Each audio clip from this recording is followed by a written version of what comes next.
Greetings. Welcome to In Conversation with Trevor, brought to you by Heart and Soul Broadcasting Services. I go beyond the headlines and beyond the sensational.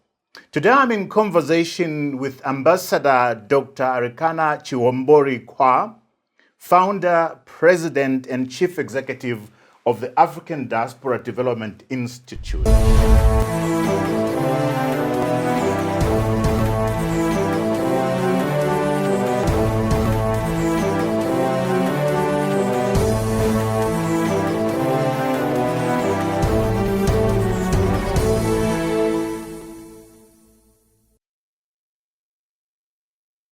Welcome, Doctor. Thank you for having me, Trevor. What a pleasure.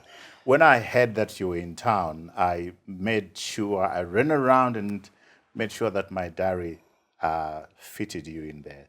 Thank you for creating the time to join us. And thank you for inviting me. Shall we, before I go there, let me just, let people out there know that you are founder and owner of medical clinics. Correct. In the U.S., known as the Bell Family Medical Centers. Mm-hmm. You are a diplomat, you are a public speaker, you are an educator, you are an entrepreneur. Of that entire bouquet, what do you enjoy the most? Mommy. Mommy, I missed out mommy there. And Gigi. And grandmother too. And grandmother. No, grandmother. No. Grandmothers are old. I'm Gigi. You're Gigi. Yeah. What does that mean? That's AKA grandmother. I tell my grandkids. The beauty about this show is that I learn every time. So let's start with what I think is a controversy. You're being appointed to be the AU permanent representative to the US. The 3 years that you spent there, and the way you left that position. Talk to me in the first instance about what you consider to be your achievements and why the parting had to be so public. And you had people campaigning, writing campaign letters to have you reinstated. But let's start with what was your mandate? What did you go there to do? What do you consider to be achievements? And why this ugly parting? Okay. And I think it's interesting that before we came on the air, you said, oh, let's start with the controversy. And I'm like, what controversy? Right. And also, I felt like a lot of people feel sorry for me. And I'm like, no, it was relief, because when I went to Washington, I was an odd peak. I am a scientist through and through. I'm a little girl from Chivu in Zimbabwe, left here after high school, went to college, first degree in general chemistry, second degree in organic chemistry, then on to medical school, residence in general surgery, residence in family medicine, straight on to private practice for 25 years. Scientist through and through. And you get a call at 3 a.m. to say, oh, we want you to go be a diplomat in Washington. I'm like, are you kidding me? So I wake up, I think it's a dream. I asked my husband, are you sure? Did you hear this conversation? And then what follows is a few months of back and forth. And finally I thought, you know what? I have not been on sabbatical since I actually left Zimbabwe. And I thought, you know what? I'm just going to go and spend about 6 months in Washington, hang around a little bit and drink coffee and be wined and dine, and I'll be back. And I knew that for a fact that I would be back. So I went to Washington really feeling stupid. And I'm supposed to be the AU ambassador, and I know nothing about diplomacy. Why are you guys doing this to me? So if you think you're going to make a fool out of me, well, the joke is on you, because I'm not staying.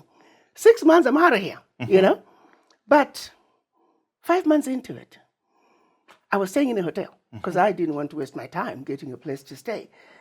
But what I began to see, the Zimbabwean revolutionary in me, I didn't know I was a revolutionary. But circumstances cause us to realize who we are. There were some things I'm like, there's something wrong with this picture. No, that shouldn't happen. And after many times of attending meetings in North America, back in Africa, and I see things happening that were just blatantly wrong. And I just could not sit anymore and have these people think, as we leave the meeting, that they put wool over me and they got away with it. So one day I just decided, I'm done. This just doesn't sit well with me. So I called my husband. I said, I need to hang around and kick a and because it was just ridiculous. We just can't keep being kicked. And I like the way you said it with a West African accent. I did. Yeah. I'm actually West African. Because my husband is from Ghana. Right. And I said, I'm going to hang around a little bit longer. This has to stop. I mean, we just can't keep being pissed on and we do nothing. How? For how long? And then after that, I said, okay, I'm going to get a place to stay. And then I had already started traveling and speaking to the diaspora. And again, the same issue. It doesn't matter what issues I would have shared with them, detailed information about what is really going on in Africa. France is taking over $500 billion out of Africa. And I would use a simple comparison. The watchdogs, they say corruption out of Africa sees 50 billion getting out of Africa every year. Illicit funds. Yes, we get that. We must go after it. But I just also told you, in the same period, France would have taken over 500 billion. The first question invariably, Ambassador, but African leaders are corrupt. I said, what about this other thief? Why aren't you asking me about that thief? You got two thieves, one carrying a briefcase with 50 billion and the other one carrying a briefcase with 500 billion, and you only want to talk about the one with 50. Let's talk about both. So with that in mind, after just going so many times, and the conversation is like, I'm not going anywhere. The people are not hearing me. So that's when I just decided one day I was on my way to yet another event with the diaspora.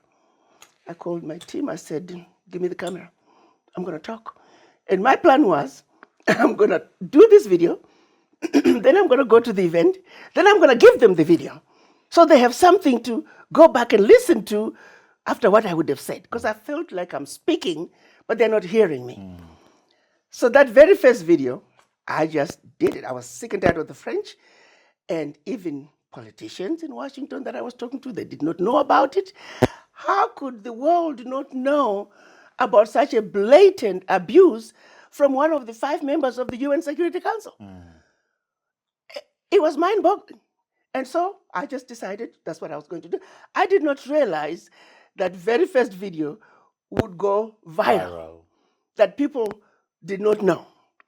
And that's how it started. I'm just a black woman who's sick and tired of being sick and tired. And I continue to be sick and tired of being sick and tired. Because the abuse, the blatant abuse of us has got to stop by the West. It has to stop. And it's going to take us as a people uniting. So when I started doing those videos, I was actually surprised because I just knew my days were coming to an end. And I didn't care because really, they signed me, they actually intentionally graded me as an officer. I was being paid as an officer. It's only the last 2 months of my tenure that another ambassador had said, they're taking advantage of you. Here's what I'm making, and here's what you're making. It was only the last 2 months of my tenure that they had taken me to the level of an ambassador. Even then, they still graded me lower than most ambassadors, but at least I was in the territory of an ambassador. When I first got there, I was being paid as an officer, $49,000 a year, plus there's a small post adjustment and $3,000 housing allowance. So it wasn't about money.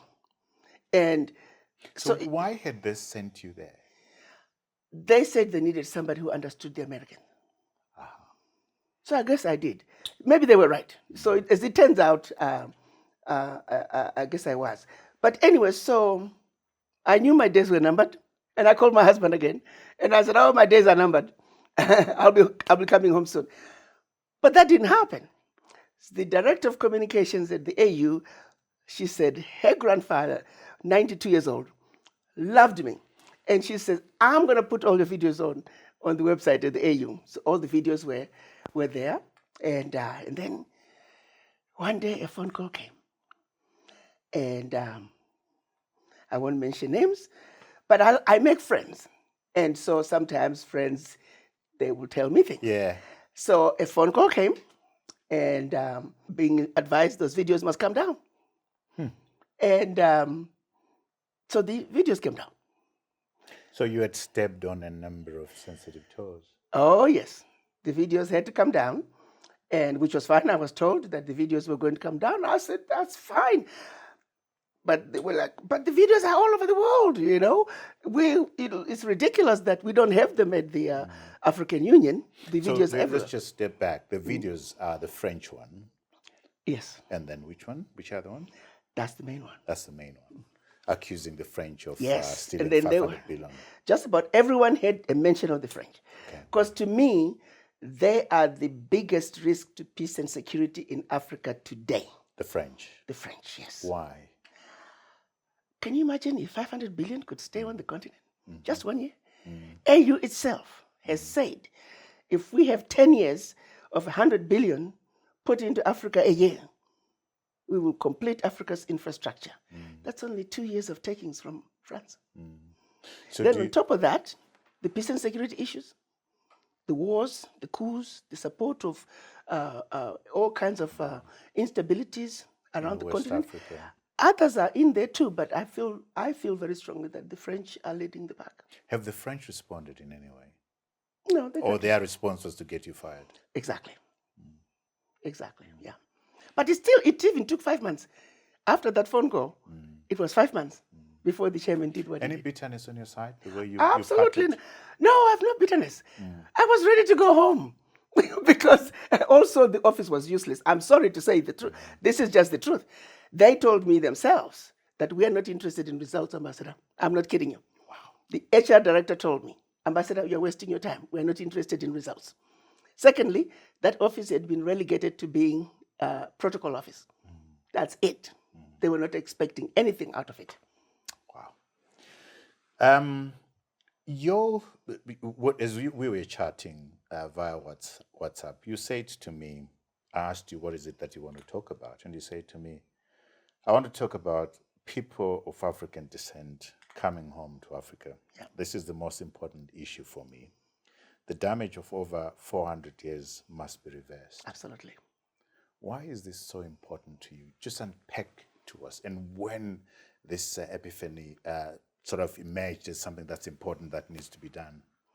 I am a medical doctor. And you know, the funny thing is when I was, before I made the decision to stay, you know, I said, I'm a healer. Why am I hanging around here?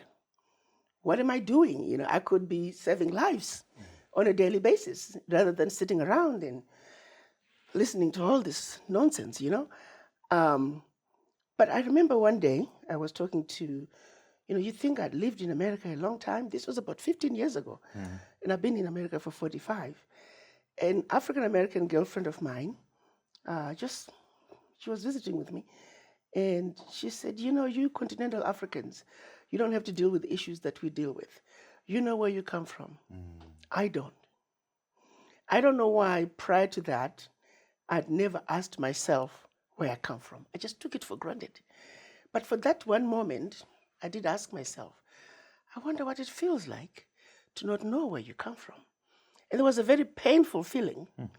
And I quickly snapped myself out of it. But since that day, I began paying attention to my African American friends and patients as well. And I began trying to understand.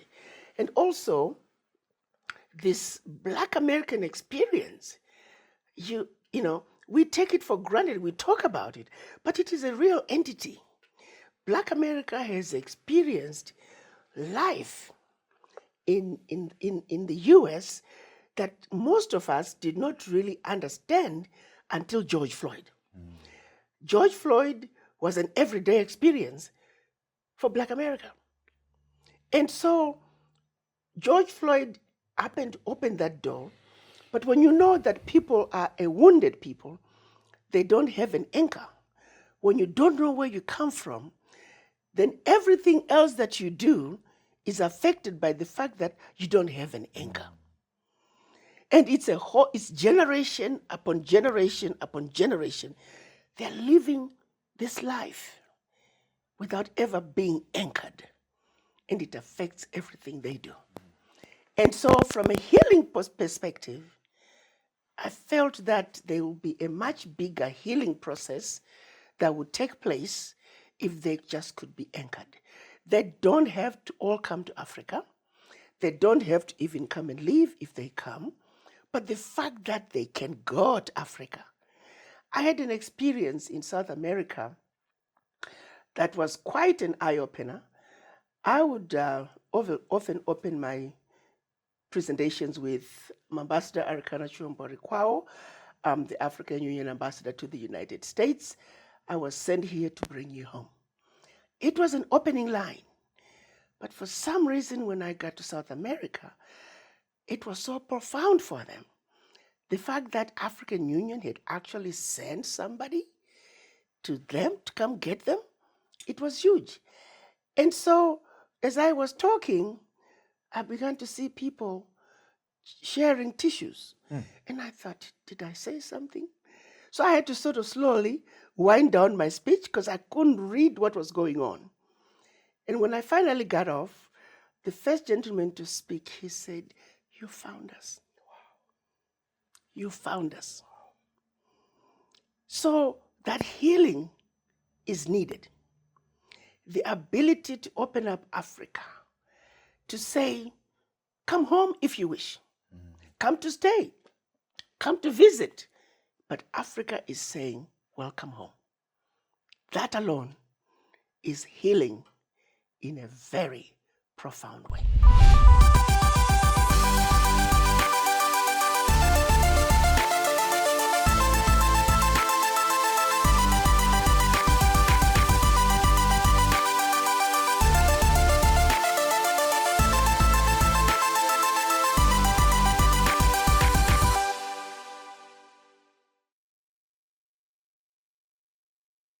So I want to take you back to this meeting in South America. Right. You've come and you've said to them, I've come to take you back home. And people are in tears. What goes through your mind? What needs to be done? First of all, the hopelessness was palpable. I have never seen a people who were so hopeless.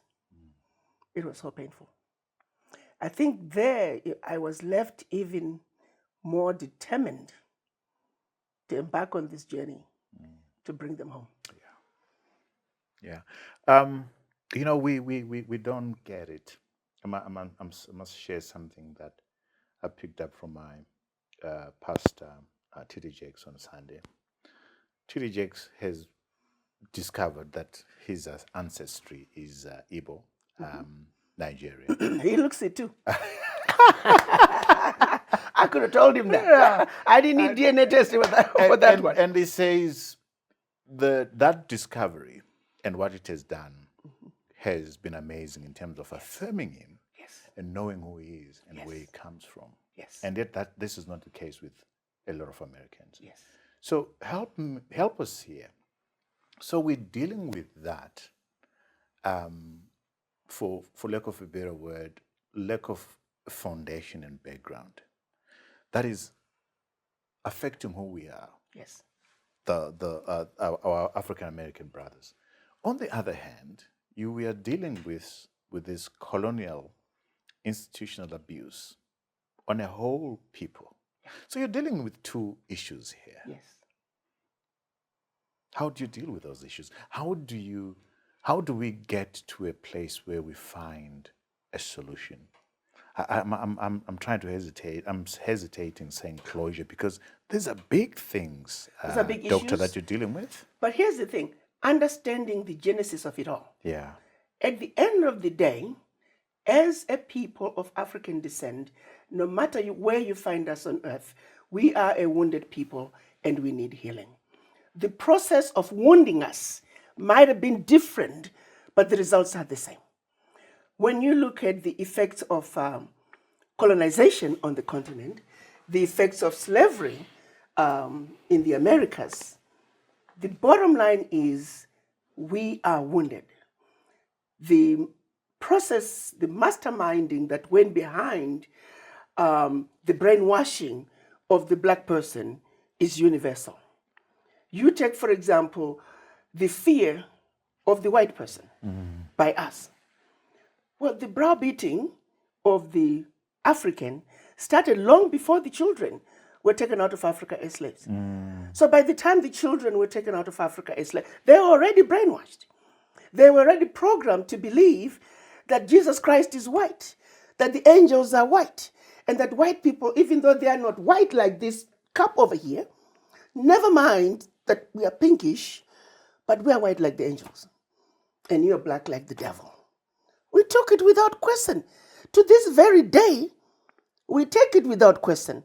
So that process, whoever came up with this mastermind, these missionaries being sent to Africa, teach them how to read, but not how to reason. It was a systematic process of demoralizing us and making us accept fifth-class citizenship position. It was applied equally. And absolutely. It's still going on. To this day. So the two-legged monster, the associated to one slavery and then the other on colonialism, the 500 billion that's going on, hence the Black Lives Matter, hence all those things that are taking place. Those two issues are still going on. And like we said off air, Dr. Arikana, these are big things. Yeah. You sound like a lone voice. That's okay. There are many others coming up. Did you see that video about this young Kenyan girl? There was some French Africa Youth Summit. Macron, what you doing? Yes. Trying to create, Yes. I guess, more informants out of Africa. I hope the young people who were watching that learned something. We cannot be used anymore. But anyway, this young girl from Kenya, she said, Mr. President, I'm going to talk to you the way my presidents will not talk to you. And this girl went off and really gave it to Macron. Furthermore, the breakdown in understanding what France fully stands for is fueled by the continued collaborations that France has with agencies, leaders, and individuals who have glaring integrity issues, whilst on the other hand, claiming to be standing for human rights. So on one hand,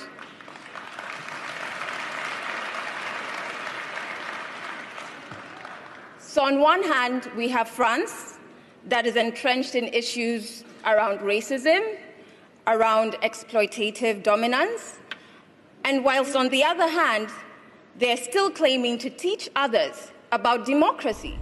We need more young people like that. So they're coming. It's the young man in Mali who shot down a French drone with a catapult. So they're coming. The voices are there. They're not as many, but they're coming. Why, to your point about the Kenyan girl speaking to Macron, why our presidents not standing up to speak about the things that are wounding us? Talk to me about that. To be very honest with you, I don't envy any of the African heads of state. They're fighting with both hands, not only tied, but they're tied in their backs. At least if their hands were tied in their front, they could hit with their hands. Their hands are tied behind their backs. Let me start with the 14 countries that are former French colonies. Let me just give you a synopsis of the Pact for the Continuation of Colonization. At independence, they had to give up 85% of their bank reserves, turn them over to the French Treasury. Now that has come down to about 60%. And if they wanted some of that money, they had to submit a financial statement. And if approved, you could only access 20% of what you deposited the year before as a loan at commercial interest rate. France would take your deposits of the 14 countries, invest them in the French Treasury under their name. You don't have to know what the returns are. Your language of instruction is French. Your minerals discovered, yet to be discovered, France has first right of refusal. Your military, it has to be trained by France. You can acquire all your military equipment from France. Do you think they're going to give you the best? France You've left out one important one: assimilation, cultural assimilation. Yes. And then French military is going to be present in your countries and may invade you without notice if they feel their interests are being violated. What are those interests? A president saying, why? We need our money. We cannot continue to turn over our bank reserves. That's a violation. You could be invaded. And they did. Men were killed. There were coups. They were exiled. So now you take a leader who has given up his finances, he has given up his military, he has given up his natural resources, he is left with 15% of his bank reserves.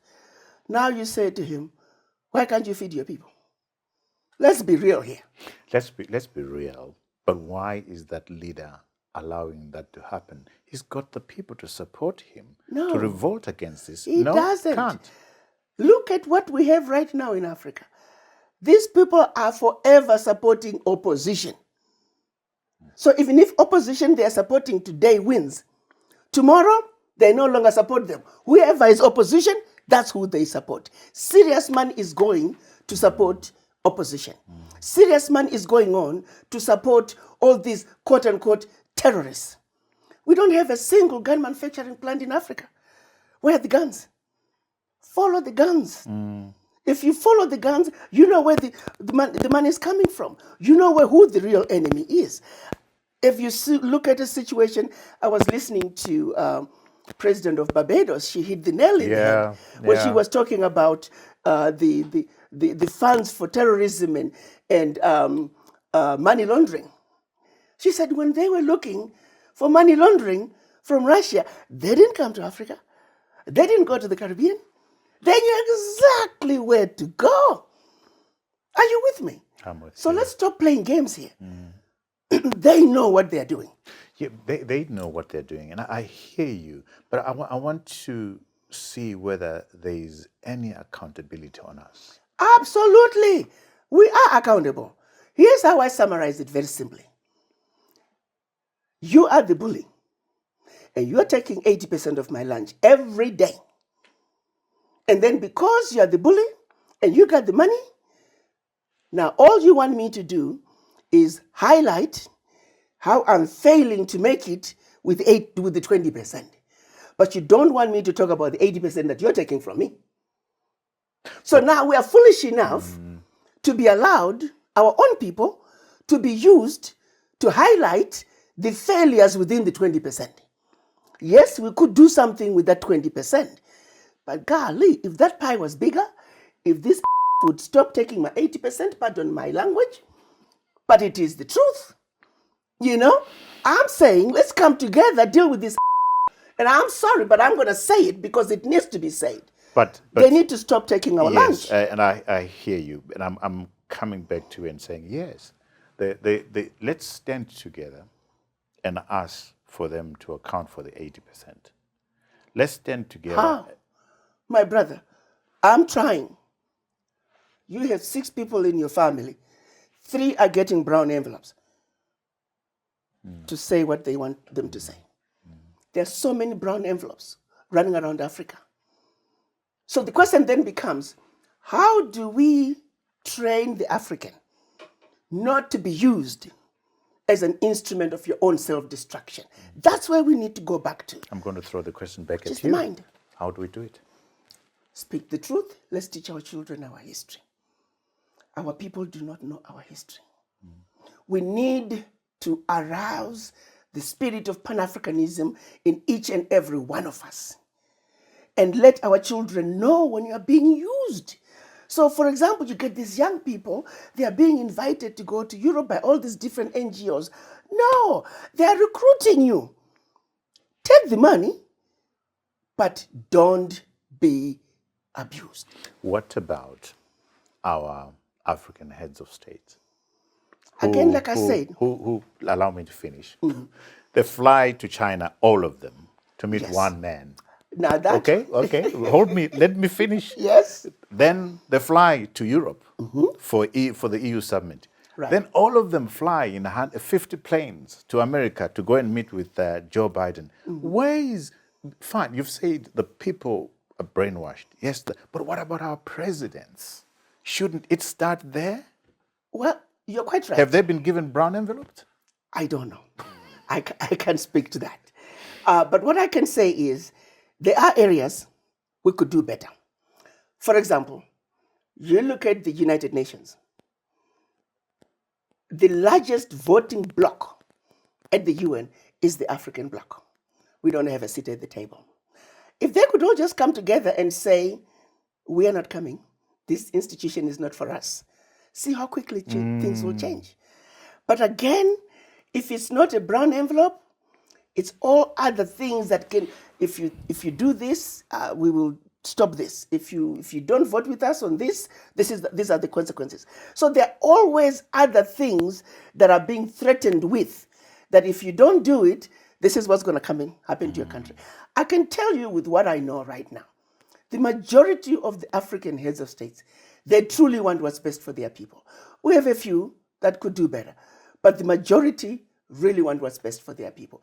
I was very proud of a lot of the heads of states this year at the UNGA. All of them came strongly in support of sanctions against Zimbabwe. And a lot of them were very Pan-African. So it's coming, but there's that fear of instability within their country.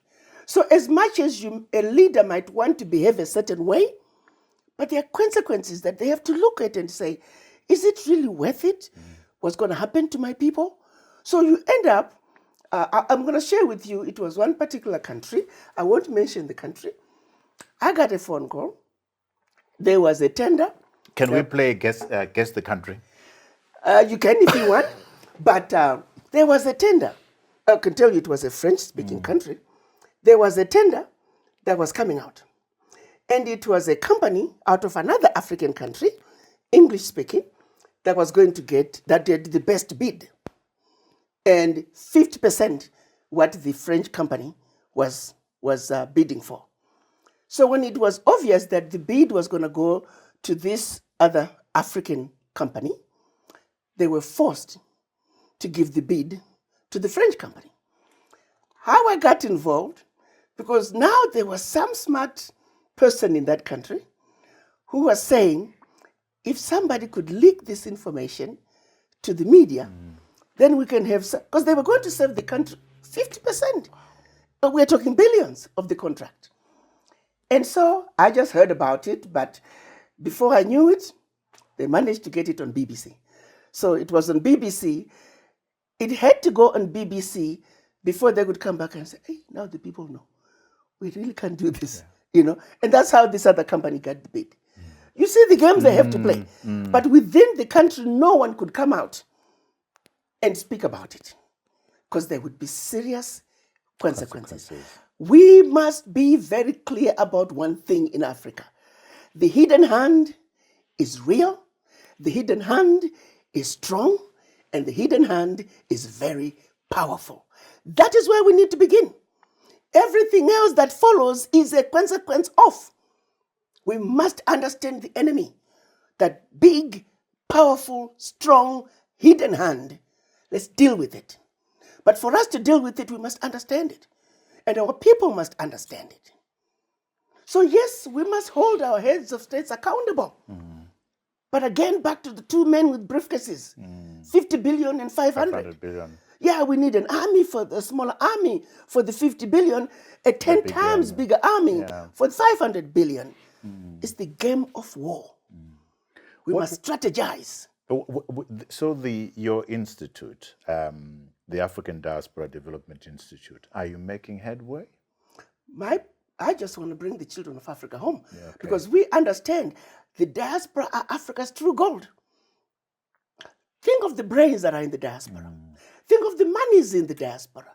If we can just repatriate those brains, repatriate those monies in an organized way, we don't need anybody. We are actually the only continent on earth that doesn't need the world. The world is Africa. Everybody knows it. There's not a single strategic planning session by any country around the world outside Africa that doesn't start with Africa. Because everything they need can and is being found in Africa. So we have what it takes, and they know it. You know, they're very jealous of us, actually very envious of what we have as a people. So not only have they gone after our natural resources, now they're going after our human resources. You see, they've gone for so many decades of reduced reproductive process. Now, the age gaps in their nations, huge. They are now looking for people to take care of them when they age. Is the diaspora? You spoke about your meeting in South America. Is the diaspora ready to come home? Do they have any concerns about coming to Africa as it is? Let me say this. We are making headway. The Pan-African conversations are increasing. I belong to a lot of platforms. I don't post, but I just follow. I love the conversations that are coming out. Is that enough? Not by any stretch of imagination. We need a lot more people to understand the issues. We find a lot, like for example, Zimbabweans, who just don't understand what's going on. This is an amazing country. Beautiful country. Beautiful country. One of the safest countries to live in, and yet it's painted as top 10 worst countries to live in. One of the best countries to invest in, opportunities that are so low hanging. But they don't know that. The president said, and I'm going to say it in our language, Nika inovakwa neve nevayo. People must understand the country is going to be built by its people. Absolutely. But the people must be in the know. If the people do not know, how can they build their country? So to the Zimbabweans, I say, take some time. Because if you're going to say, we don't like the government, therefore we're not going to Zimbabwe. Well, guess what? If opposition wins next time, there's now going to be another 50% that don't like opposition. So what's going to happen to your mother in the village? She didn't get anything done because you were mad at the ruling party. Then the next time another party comes in, your mother is still going to be the loser because nothing is going to get done because the opposition is fighting. How long are we going to wake up and say, Albert Einstein, insanity, is doing the same thing over and over and expecting a different result? No, we work with the current government, we make them accountable, we engage them at the highest level, we demand change. We demand that at the end of the day, it's about building that strong private sector. Nothing stops you from what you're saying. Sorry to bump in, because I think your finger is on a very important thing, which is know the difference between your political party and your country. Exactly. That we can differ on which party I support, but when it comes to my country, the flag and my country, you can't touch me. Absolutely. Is that what you're saying? Development is development. Yeah. If a bridge is built, the current president is not going to destroy it when he leaves.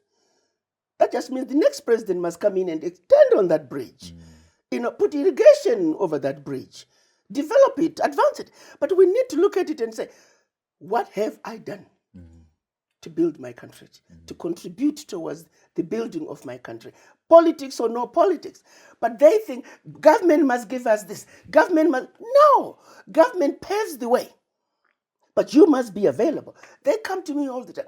Ambassador, there's Chinese. I said, well, what about the Chinese? I said, the Chinese are getting the contracts because you're not there. I was talking to one of the, I think it's the Zambian Development Agency, and he says, Ambassador, I have Chinese lined up on my door every day.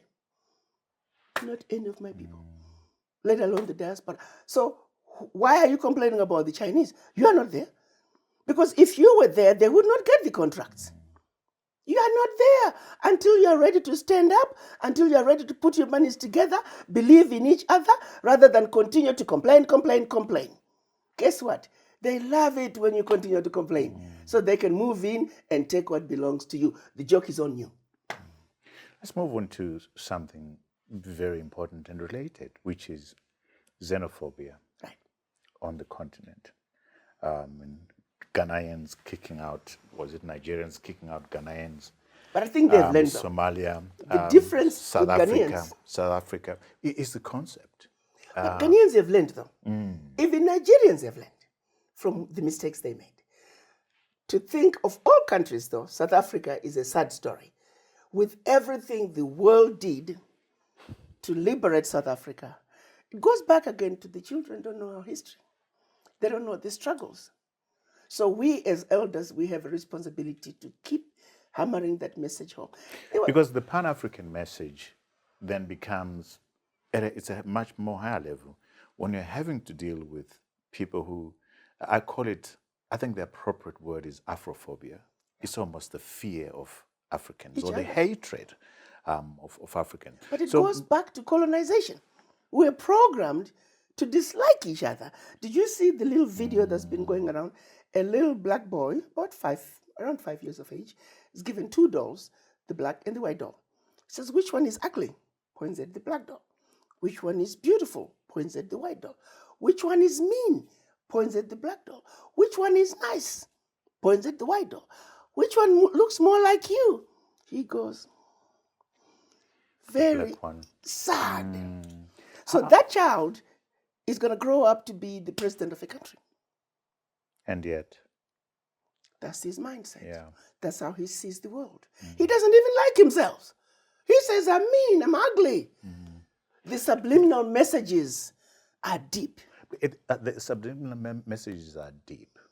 The assignment is deep. Yes. The heavy lifting is huge. Huge. Because changing people's mindset is tougher than building infrastructure. Absolutely.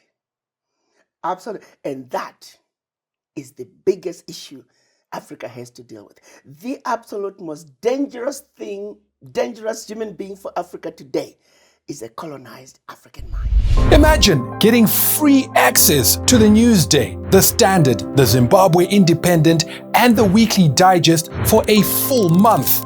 Well, you can. And all you need to do is download the Newsday e-reader app on Google Play Store or scan the Newsday QR code in any of the AMH print publications and start enjoying the quality content. Usasaririrewe, famba ne time, famba ne chokwadi, famba ne e-paper.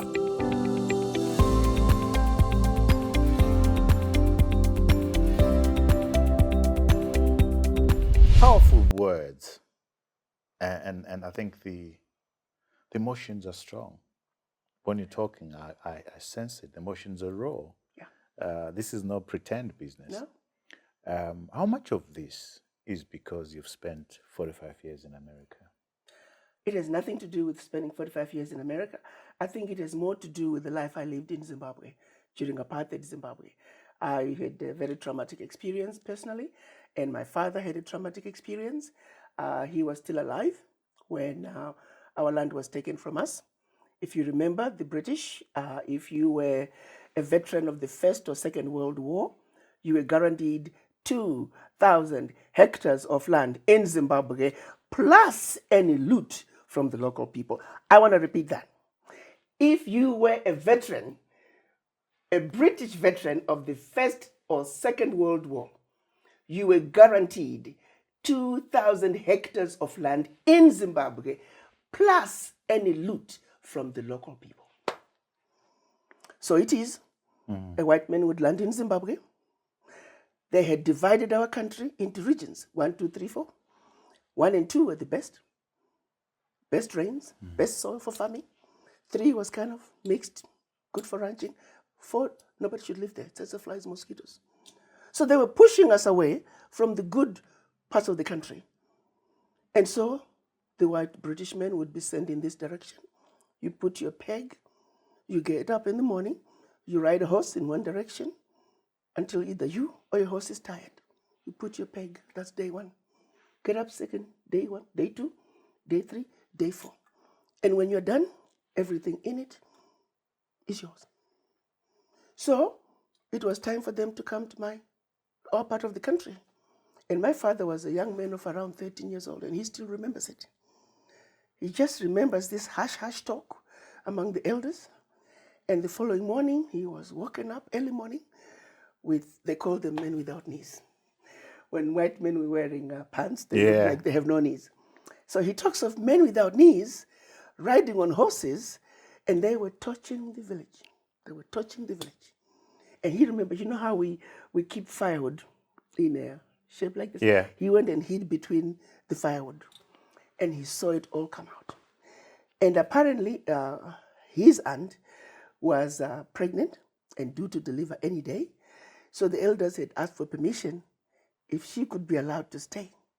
So they felt that maybe if they kept a young child, their chances of getting killed by these men without knees were less. So they kept him as the young child. So it was the aunt, her husband, another aunt who was the midwife.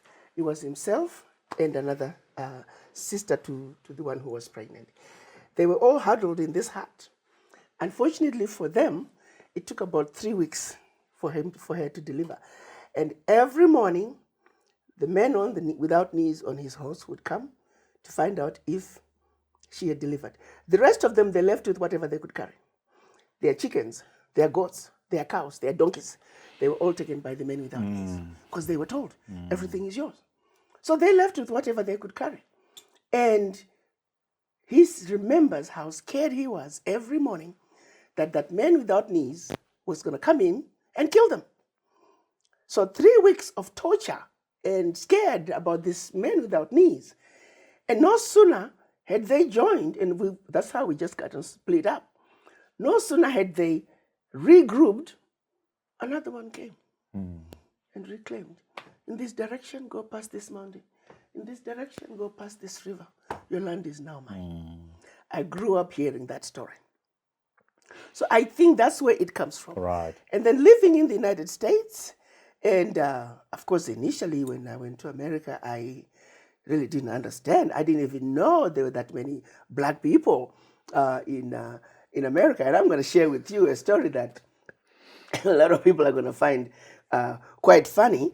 Back in the 70s, our idea of a good-looking man was this black man with a big afro and putting on bell-bottom pants and platform shoes, And so we used to call, a majority of those guys were coming from Nigeria. Because remember, we Southern Africans, we are descendants of the Bushmen, the Pygmies, and the Hottentots. Our hair doesn't grow. I mean, it grows, but it grows in piles, in coils. You can pick it up, it's long, but if you let go, it just goes right back in. So our men were not really having these nice big afros. So a good-looking guy with a big afro, majority were from Nigeria. So we started calling them niggers because they were from Nigeria. So I wanted my own nigger.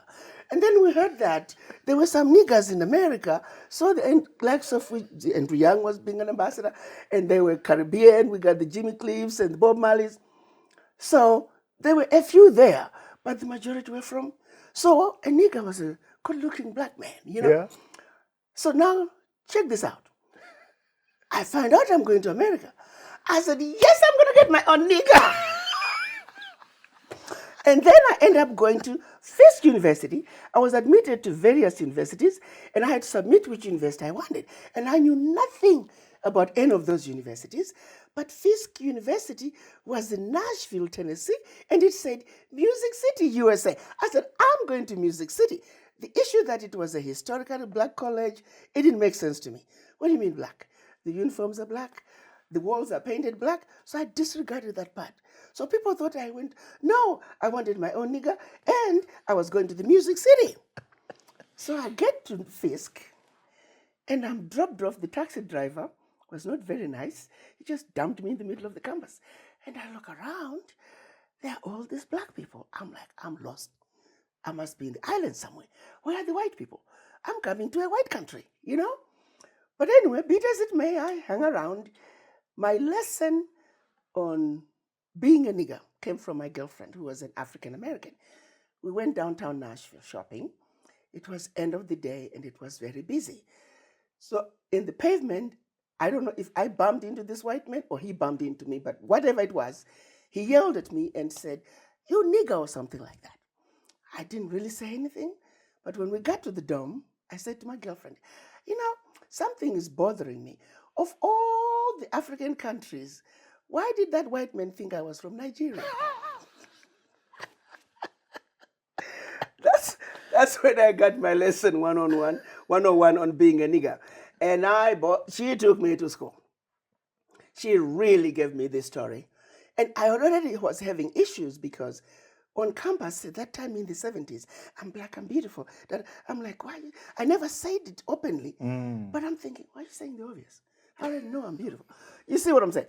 And so we had a very interesting conversation with my girlfriend.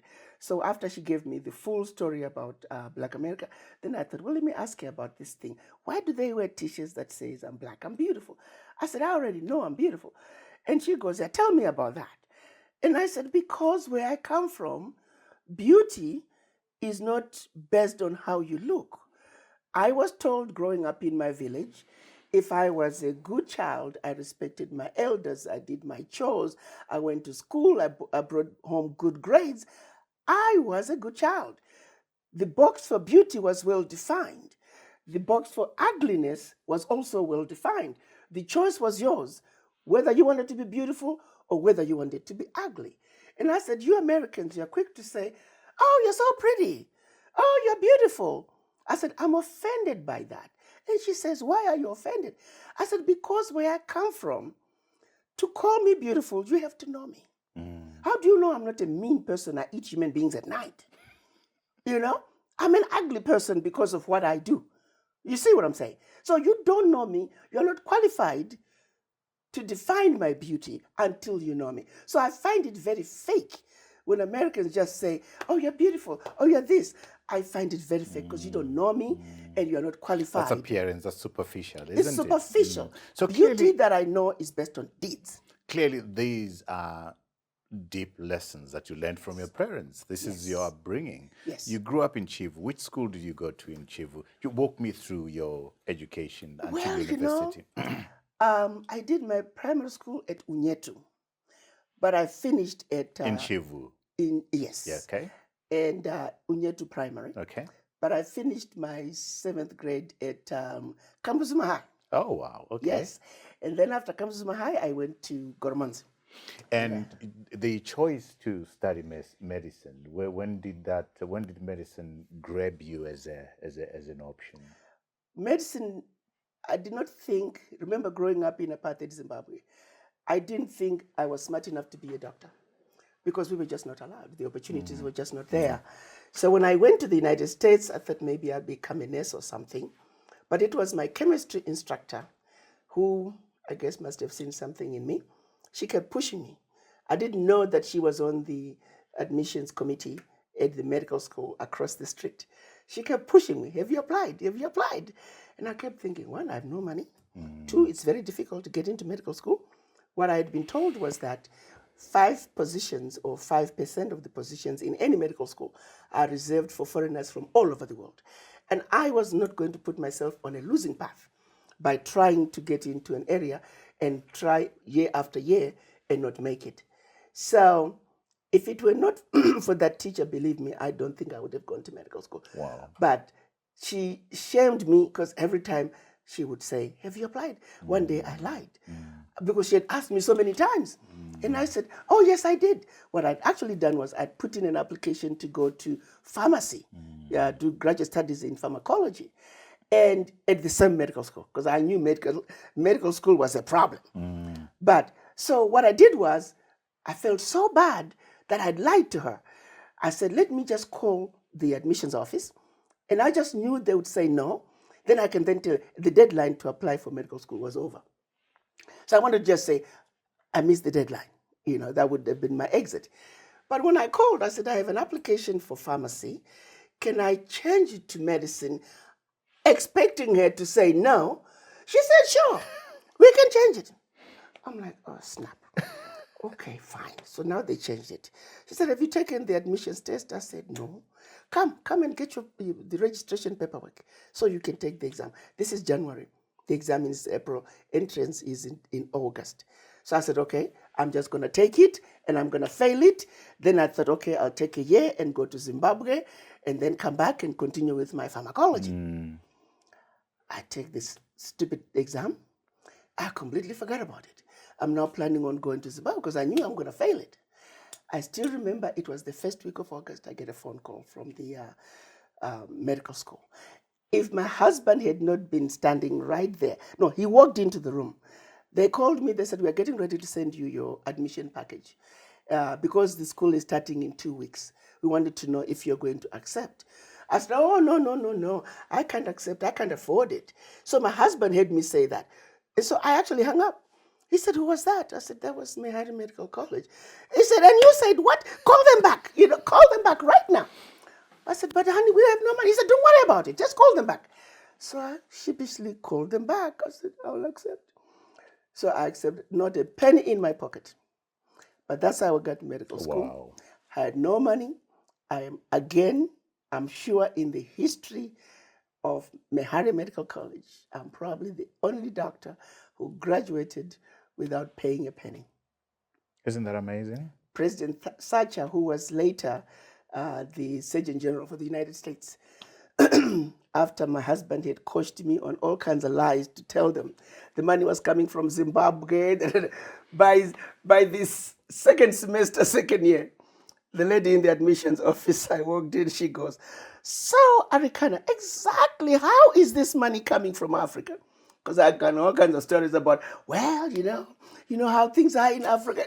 Now, how long can I carry that line, And I just broke down and I started crying. So she wrote it on a piece of paper. To this day, I can't even tell you what she wrote. But she sent me upstairs to the president's office. I kid you not, I could have peed on myself going up there. I just knew my days in medical school were finished, yeah. And I knew he was going to chastise me. You took a position that could have been taken by somebody who could really go through it. I get up there, President Thatcher, he's talking about Zimbabwe, where you come from, my family and all that. And I'm expecting when the hammer is going to come down. And after that, he signed whatever that piece of paper, handed it to me, and she said, go back down. I go back down, the woman looks at me, shakes her head, and gives me my admission packet. One semester after another. I would show up, the woman would shake her head, she'll give me a piece of paper. How do you explain that? I don't know. I can't explain it. But that's my story. Fascinating. And I'm sticking by it. and then you stick by a story, that's fine. And you've now done amazing work with the Bell Family Medical Center. Talk to me about the thinking around that and what it is that you're doing. A lot of the things that I've done, it's like going to medical school. I wasn't planning on it. I knew I would have wanted to be a medical doctor, but I thought the climb was too steep.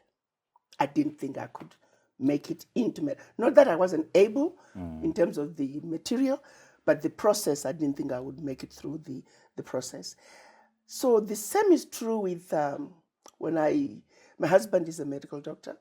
He is older than me. Your husband is Ghanaian. He's Ghanaian, yeah. And he was already a medical doctor. So, because being a man, I used to laugh at him because he set me up. I never looked for a job as a doctor. I just knew I was going to have my own practice just like my husband. And so he pretty much would set up my clinics and all that. But, putting all the stuff I needed in the clinic. And the reason I'm laughing at my memory of him was that, so I'd go to work in the morning and he would have brought in some supplies and I would call him and say, honey, where did you put this? I may be asking for a speculum. Okay, what you got? And I'm like, well, I have this patient with such and such. Okay, here's what I want you to do. I'm like, no, stop. I only asked you where the speculum is. I am seeing my own patient. I am my own person. No, he wanted to tell me what to do, And so we had to go through that. Like, if I call you for a specific question because you were here last night, tell me where that item is. And if I need help with treating my patient, I will ask you specifically. But no, invariably, okay, what you got? This is what you need to do. But anyway, so my husband set me up. So that was, looking for a job as a medical doctor was never something that occurred to me. I'm a business person. My father was a business person back in Chivu. He had the first long-distance buses into our area. He had general stores. So I think it was also just the entrepreneur spirit is within me. And so I just started buying clinics and opening clinics where there aren't any. And that's how it started. What does your name mean? Does it mean anything, Arikana? It's a beautiful name. Let me tell you, Trevor, I was supposed to be a boy. And I know you're probably thinking, what do you mean? My mother had 8 pregnancies. And the second one was a boy. The rest were girls. So I am pregnancy number 7. So by the time they got to me, my father just knew that my mother was incapable of having a boy.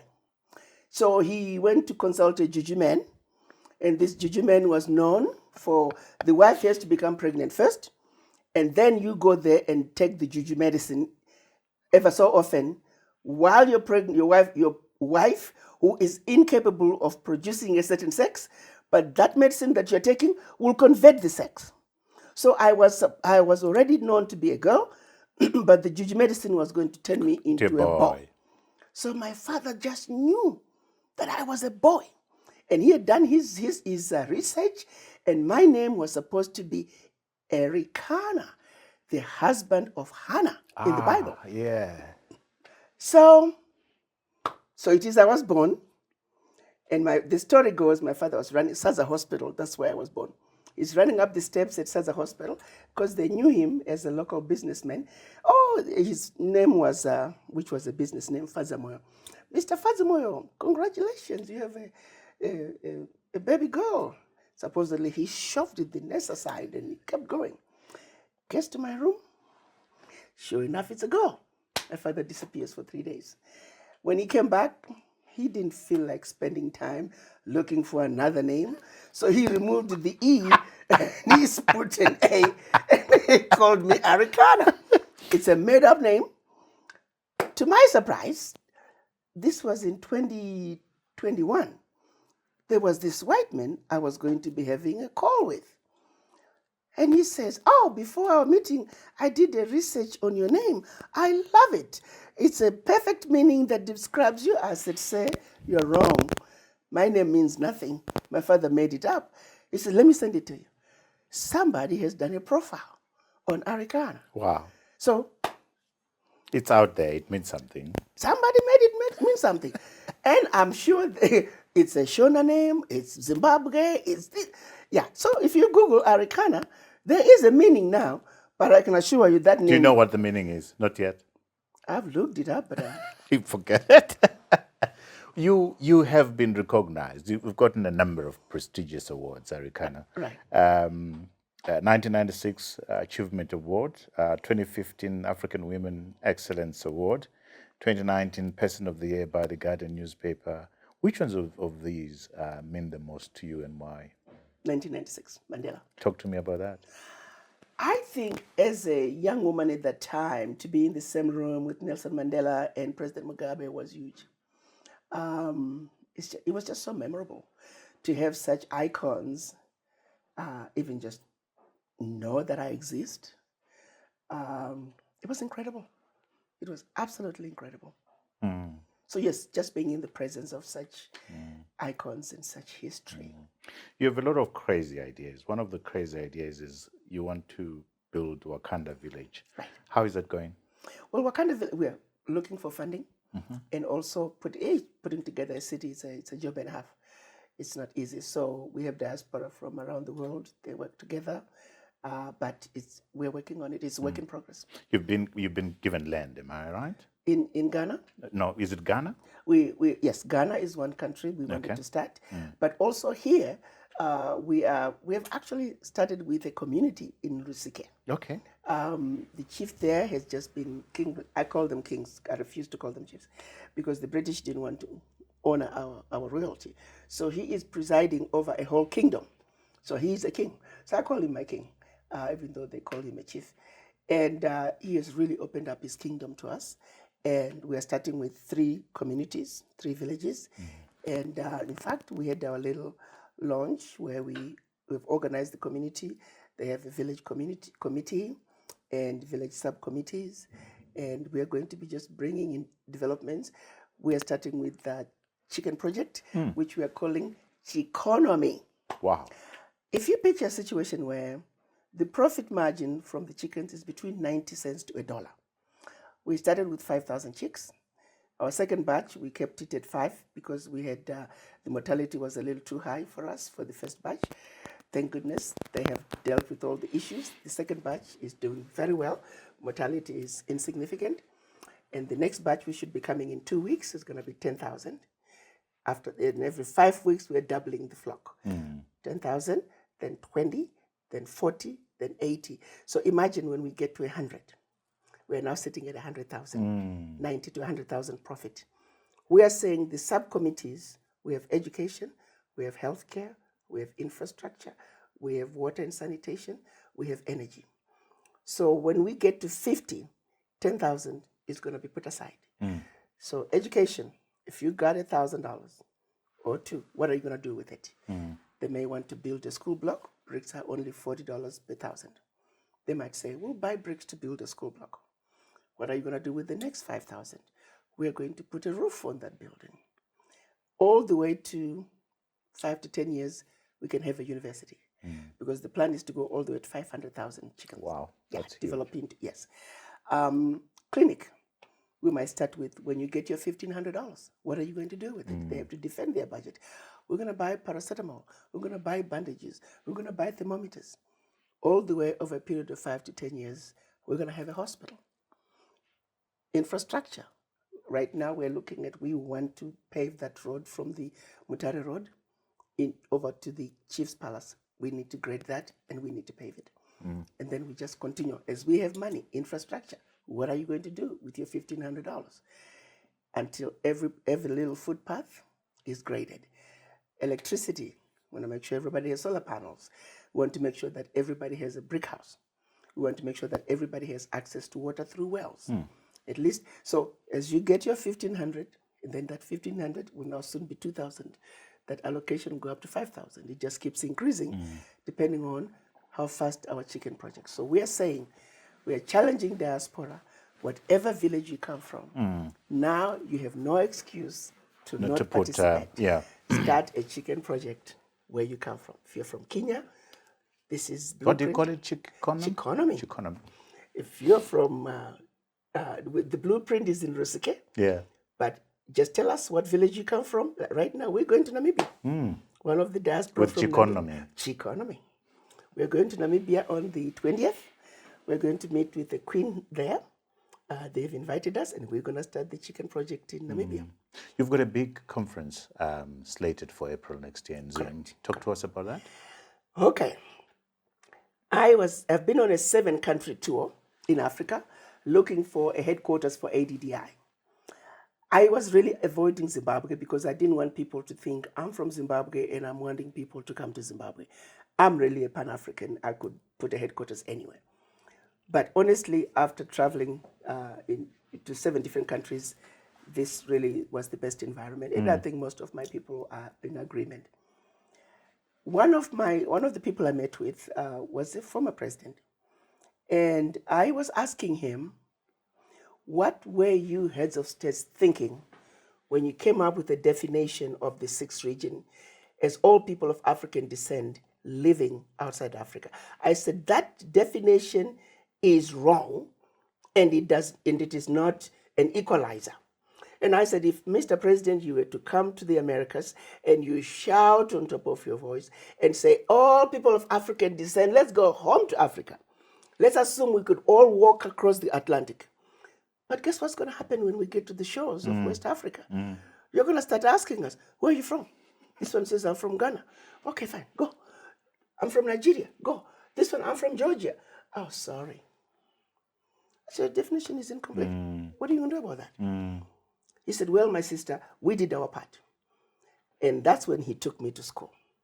He said, since the 1900s, the likes of W.B. Du Bois have been talking about wanting to come home to Africa. They had 5 Pan-African Congresses held. The UK sponsored 3, 2 in London, 1 in Manchester.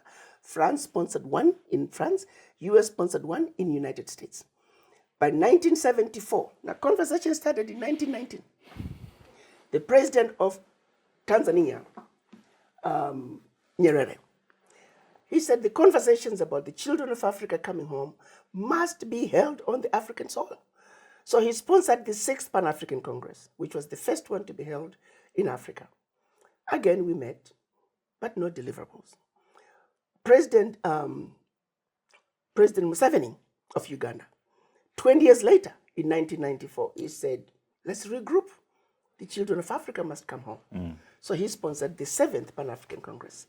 He said, we have been listening to the cries of the children of Africa.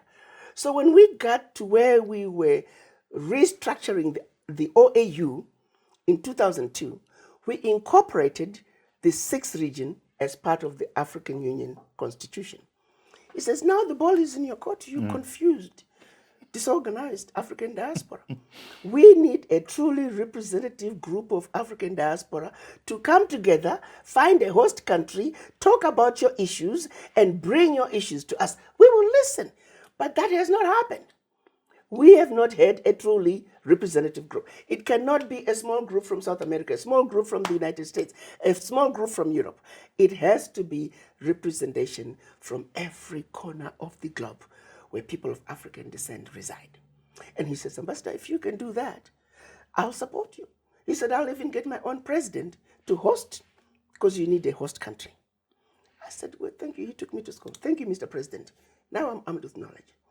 So I continued my travels, but the more I thought about it, I thought really Zimbabwe could use that. And so I met with the president. I presented my visit with this other former president, and he agreed to host the 9th Pan-African Congress, because there have been 2 others, one in South Africa in 2012, one in Ghana, but they were aborted. The people were self-serving. For whatever reason, it was aborted. So here we are. We are busy promoting the spirit of Pan-Africanism, promoting the Pan-African Congress. What does it mean to you as an individual, as a person of African descent? One of the reasons also that we, among others, that we moved it from October, we only had 9 people from South and Central America. That wasn't going to work. The majority of the slaves were taken to South and Central America. People don't realize that. So we need a significant representation from South America if the outcome of our deliberations are going to be meaningful and truly representative. Do you have a date now?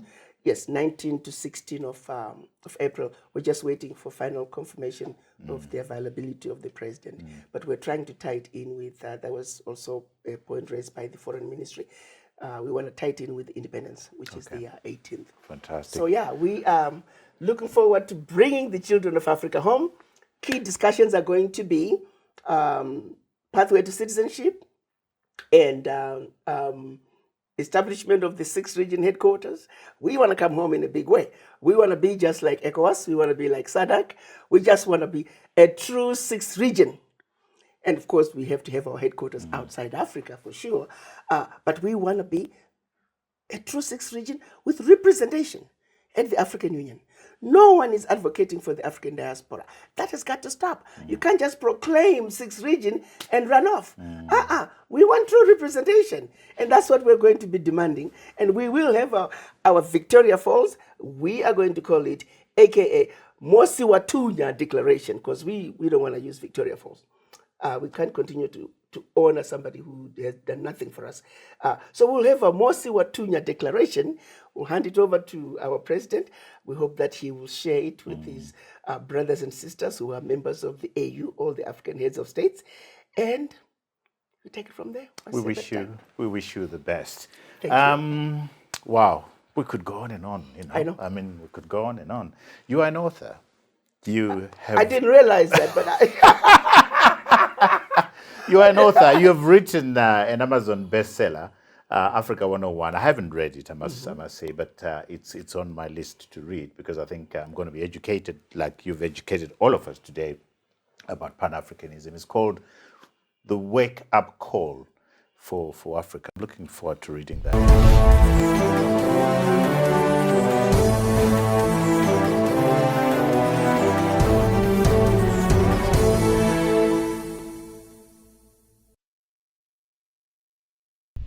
I'm not going to let you go before I ask you to share with our readers who love books out there.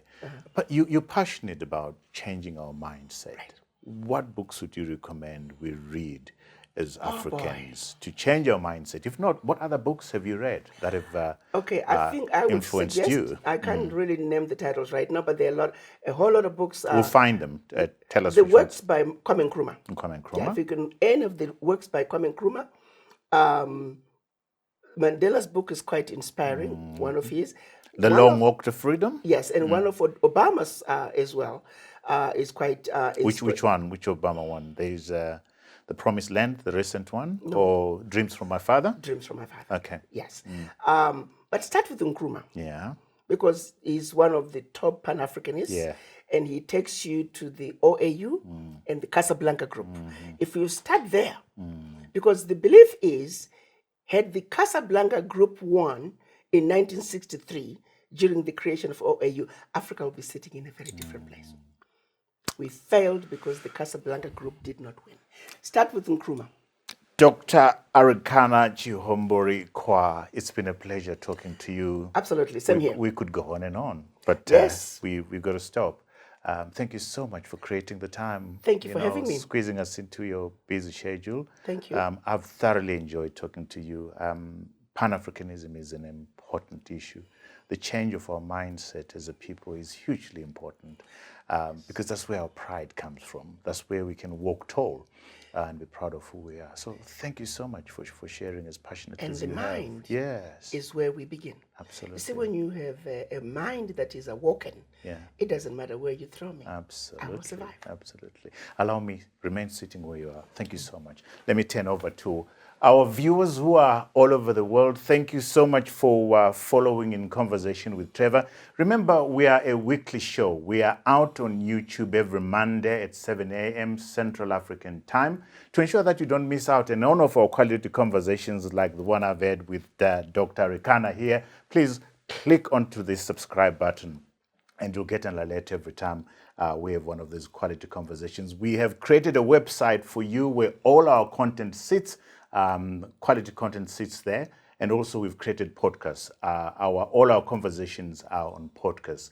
Visit our website and any big podcast platform and click there for your listening pleasure. Thank you for your support. We we follow all your comments below the videos. We follow your recommendations. Thank you so much for the criticism. Thank you for the praise. Until next time, cheers to you all.